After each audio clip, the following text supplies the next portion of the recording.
Good morning, Linkers. Ako nga pala si Mark Nigit.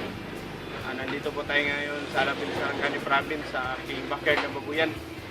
Actually, napanganak itong mga big noong July 15, 2016. Today is July 26, 2016. Almost 11 days pa lang po ang itong biik ko. So actually, ang pinagamit ko dito yung sa inahing baboy ko itong Insalink Organic Farm na microbial. Okay, so pinaghalo ko lang doon sa pagkain. Titingnan po natin itong mga biik kung ano na resulta ng paggamit ng Insa Organic Farm. Tingnan po natin. So yan po yung mga biik.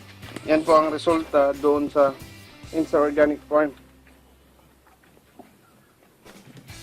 Sukin po natin.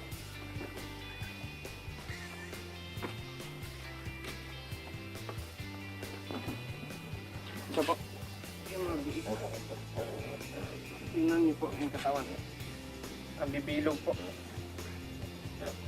So, hindi mo maisip na 11 days pa lang po. Parang nasa 1 month na.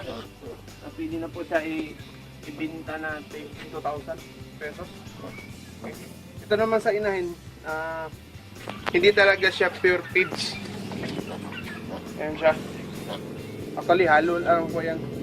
Yung mumurahin na feeds, yung pinagalo ko dyan. Then, ang tubig, nilagyan po ng Insa Organic na microbial. Okay, so titingnan natin after 1 week or 15 days, babalikan natin tong mga biik kung ano na resulta.